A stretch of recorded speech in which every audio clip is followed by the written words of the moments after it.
Hello everyone, ఈరోజు వీడియోలో మనం యూపీఎస్సీ ప్రిలిమ్స్లో అడిగే ద మోస్ట్ ఇంపార్టెంట్ టాపిక్ గురించి డిస్కస్ చేయబోతున్నాం.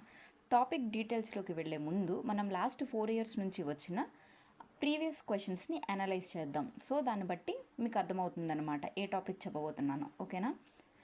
ఇప్పుడు యూపీఎస్సీ 2022లో అడిగిన క్వశ్చన్ కనుక మనం చూసుకుంటే ఏమడిగారు? Region often mentioned in news and the country where it is located.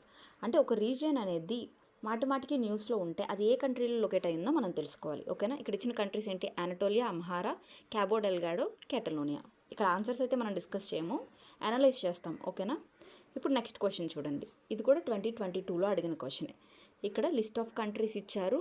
Important reason for being in the news recently. ఒక కంట్రీ ఫ్రీక్వెంట్గా న్యూస్లో ఉందంటే దానికి రీజన్ కూడా మనం తెలుసుకోవాలి. ఓకేనా?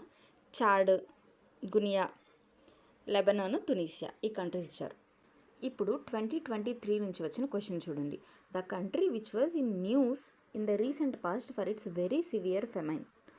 Angola, Costa Rica, Ecuador and Somalia. అంటే ఏ కంట్రీలో సివియర్ ఫెమైన్ వచ్చింది రీసెంట్గా అని అడిగారు. ఓకేనా? ఇప్పుడు 2023లో వచ్చిన నెక్స్ట్ క్వశ్చన్ చూస్తే మనం area of conflict mentioned in the news, country where it is located. Donbas, Kachin, Tigray regions ఇచ్చాడు. అలానే అవి ఏ కంట్రీస్లో లొకేట్ అయి ఉన్నాయి. మనం చూసుకుంటే రష్యా యుక్రెయిన్ వార్ వచ్చినప్పుడు డాంటెస్క్, లుహాన్స్క్ రీజియన్లో ఎక్కువ స్ట్రైక్స్ అనేది జరిగాయి. సో ఆ రెండు రీజియన్స్ని కలిపి డాన్బాస్ రీజియన్ అంటారనమాట. ఇది ఎక్కడుంది? యుక్రెయిన్లో ఉంది. ఓకేనా? అప్పుడు వార్ జరిగింది కాబట్టి ఆ రీజియన్ని మనకి ప్రిలిమ్స్లో ఇచ్చారు. ఓకేనా? సో ఇదన్నమాట, మనం లింక్ అలా పెట్టుకోవాలి. 2024లో అడిగిన క్వశ్చన్ చూడండి. Same country, reason for being in the news. Argentina, Sudan, Turkey. So మీరు ఈ క్వశ్చన్స్ అన్నీ చూస్తే మీకు ఏం అర్థమవుతుంది? ఏదైనా ఒక కంట్రీ ఒక రీజన్ వల్ల, పొలిటికల్ ఆర్ ఎకానమిక్ ఇన్స్టెబిలిటీ వల్ల హైలైట్ అవుతుంది అంటే మనం ఆ రీజన్ కూడా గుర్తుపెట్టుకోవాలి. ప్లస్ ఏదైనా రీజియన్ ఒక కంట్రీలో, పర్టికులర్ కంట్రీలో ఏదైనా రీజియన్ హైలైట్ అవుతుంది అంటే మనం ఏ కంట్రీలో ఉంది పర్టికులర్గా తెలుసుకోవాలన్నమాట. సో అలా న్యూస్లో ఉన్న 3 రీజియన్స్ గురించి మనం తెలుసుకుందాము. ఫస్ట్ కంట్రీ వచ్చేసి సూడాన్ అన్నమాట. మీరు రీసెంట్గా 2 days బ్యాక్ న్యూస్ పేపర్లో చూసినట్టయితే సూడాన్లో ఉన్న ర్యాపిడ్ పారామిలిటరీ ఫోర్సు అక్కడున్న ఒక టౌన్ని మేము సీజ్ చేశాము అని చెప్పింది. కానీ అక్కడున్న ఆర్మీ ఏం చేసింది? ఇది జస్ట్ అలిగేషన్స్ మాత్రమే, ఆ టౌన్ మా కంట్రోల్లోనే ఉంది అని చెప్పింది. ఓకేనా? సో ఇక్కడ మనం గుర్తుపెట్టుకోవాల్సిన టౌన్ ఏంటంటే కోర్దోఫోన్ టౌన్. కోర్దోఫోన్ టౌన్లో ఉన్న బాబానుసా అనే సిటీని సీజ్ చేసామని చెప్పింది. ఈ కోర్దోఫోన్ టౌన్ అనేది మనకి ఇంపార్టెంట్. ఎక్కడ లొకేట్ అయింది? అది సుడాన్లో లొకేట్ అయ్యింది.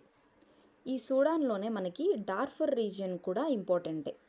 ఎందుకంటే రీసెంట్గా యుఎస్ అఫీషియల్స్ ఏం చెప్పారంటే ఈ రీజియన్లో జీనోసైడ్ అనేది కమిట్ చేస్తున్నారు ఈ పారామిలిటరీ ఫోర్స్ అని చెప్పింది.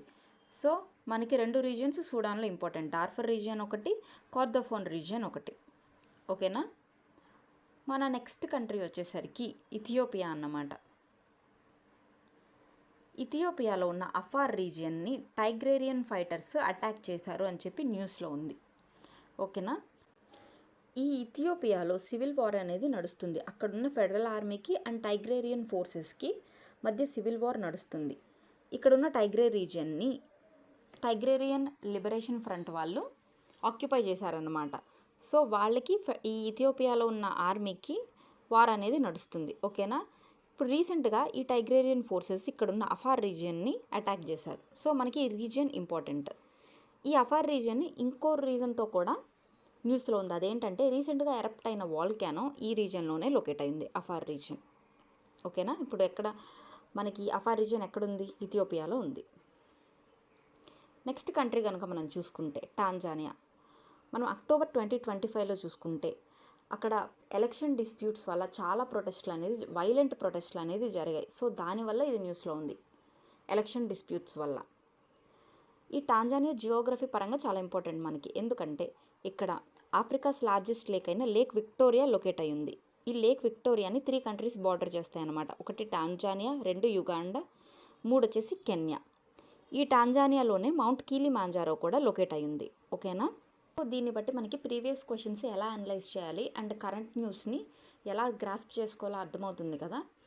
సో ఇది ఈ టాపిక్కి సంబంధించిన డీటెయిల్స్. Thank you.